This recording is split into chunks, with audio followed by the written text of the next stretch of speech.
Bismillahirrahmanirrahim. Subhanalladzi sakhkhara lana hadza wa ma kunna lahu muqrinin. Maha suci Tuhan yang telah memudahkan kenderaan ini untuk kami, sedangkan kami sebelum ini tidak mampu menguasainya. Wa inna ila rabbina lamunqalibun. Dan sesungguhnya kepada Tuhan kamilah kami pasti kembali.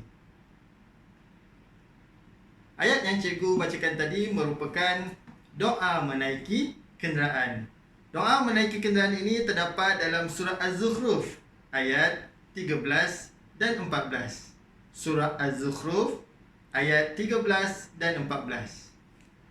Pada hari ini kita akan mempelajari tentang adab menaiki kenderaan. Dan juga cikgu akan ceritakan tentang kelebihan mengamalkan adab menaiki kenderaan dan akibatnya apabila seorang itu tidak melakukan adab-adab menaiki kenderaan.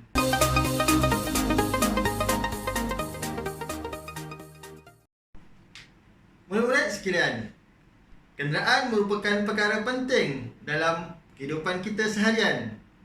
Kenderaan dapat memudahkan kita dalam perjalanan menuju ke suatu tempat.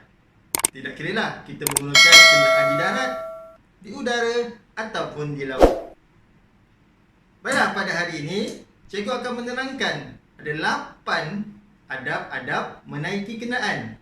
8 perkara adab-adab menaiki kenderaan. Baik, yang pertama, merancang perjalanan. Merancang perjalanan. Kita seharusnya merancang ke mana tempat yang kita hendak tuju supaya mudah kita urus perjalanan kita. Yang kedua, membaca bismillah. Membaca bismillah. Sebelum kita masuk ke dalam kenderaan, tidak kiralah kereta, motor, bas atau kapal terbang, kita hendaklah mulakan dengan membaca bismillah. Kemudian yang ketiga, memulakan langkah dengan kaki kanan. Memulakan langkah dengan kaki kanan. Semasa kita nak menaiki kenderaan, kita sunat langkah dengan kaki kanan. Yang keempat, membaca doa naik kenderaan. Membaca doa naik kenderaan. Seperti mana yang cikgu telah bacakan di awal tadi. Kita disunatkan membaca doa naik kenderaan supaya Allah Subhanahu Wa Taala dapat merahmati perjalanan kita dan kita dapat sampai ke tempat yang dituju dengan selamat. Seterusnya yang kelima, hormat, menghormati dan memberi keutamaan kepada orang yang memerlukan. Hormat, menghormati dan memberi keutamaan kepada orang yang memerlukan. Contohnya, di dalam kereta api ataupun bas, kita lihat ada seorang tua ataupun perempuan yang mengandung. Kita memberi tempat duduk kepada mereka. Itu adalah salah satu contoh kita menghormati dan memberi keutamaan kepada orang yang memerlukan. Yang keenam, berdisiplin dan berhati-hati. Berdisiplin dan berhati-hati. Semasa menaiki kenderaan, kita haruslah mematuhi peraturan-peraturan dalam kenderaan tersebut. Ini tertumpu kepada kenderaan-kenderaan awam. Contohnya kita menaiki bas, kita menaiki kereta api, kita menaiki kapal terbang, yang mana kenderaan-kenderaan ini ada peraturan-peraturan yang perlu kita patuhi supaya kita semua selamat. Baik, yang ketujuh, menjaga kebersihan dan tidak merosakkan kenderaan awam. Menjaga kebersihan dan tidak merosakkan kenderaan awam. Jadi apabila kita menaiki kenderaan awam, contohnya bas, kereta api, kapal terbang, kita hendaklah menjaga kebersihan. Jangan membuang sampah dalam kenderaan.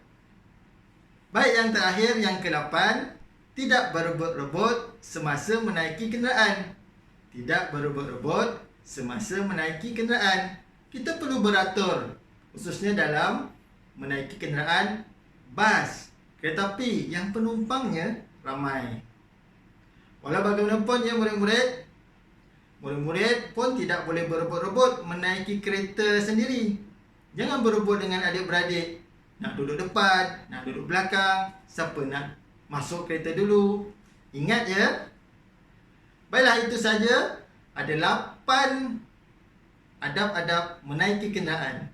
Mudah-mudahan murid-murid dapat faham dan dapat melaksanakan adab-adab menaiki kenderaan ini dalam kehidupan seharian. Baiklah murid-murid, untuk pengetahuan murid-murid sekalian, Nabi Muhammad SAW juga mengamalkan adab menaiki kenderaan ini. Akan tetapi pada zaman baginda Nabi Muhammad SAW, tidak adalah kereta, tidak adalah motor dan kapal terbang. Akan tetapi mereka menggunakan haiwan sebagai tunggangannya untuk pergi ke satu tempat yang lain. Nabi Muhammad SAW akan membaca doa sebelum menaiki kenderaan dan meminta tolong kepada Allah Subhanahu Wa Taala supaya dipermudahkan perjalanannya. Yang kedua, Nabi sentiasa berzikir dalam perjalanan. Yang ketiga, Nabi akan memastikan haiwan tunggangannya sihat dan tidak lapar. Begitulah sedikit kisah Nabi Muhammad SAW semasa menaiki kenderaan haiwan tunggangannya. Mudah-mudahan kita sebagai umat Nabi Muhammad SAW dapat mengikuti apa yang Nabi lakukan. Baiklah murid-murid yang cikgu kasih sekalian, seterusnya cikgu akan bincangkan tentang kelebihan mengamalkan adab menaiki kenderaan.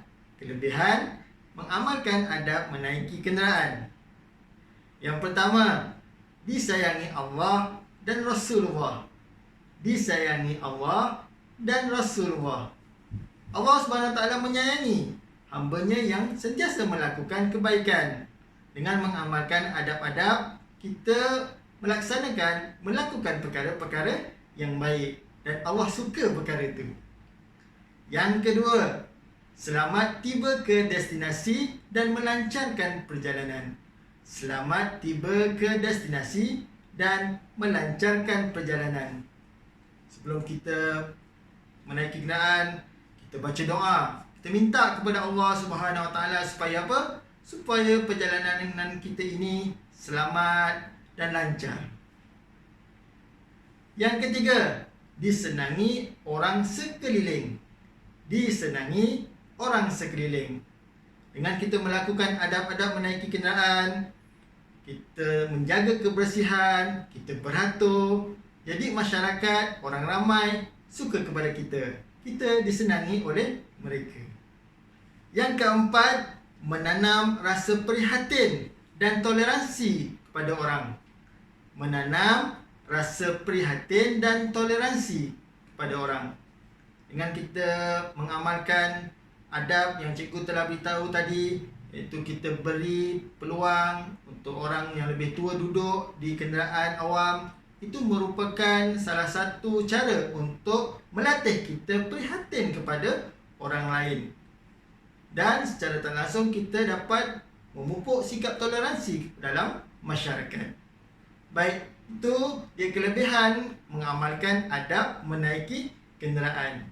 Mudah-mudahan dengan kelebihan ini, kamu semua dapat bersungguh-sungguh melakukan adab ini supaya kita semua mendapat pahala dan rahmat daripada Allah Subhanahu Wa Taala. Baik, seterusnya murid-murid, cikgu akan terangkan akibat sekiranya seorang itu tidak mengamalkan adab menaiki kenderaan. Yang pertama, tidak disenangi oleh orang sekeliling. Tidak disenangi oleh orang sekeliling. Yalah, orang mesti tak suka kita. Kerana apa? Naik kenderaan berebut-rebut, tidak menjaga kebersihan dalam kenderaan, pasti orang sekeliling tidak suka kepada kita. Yang kedua, mungkin menyebabkan kemalangan.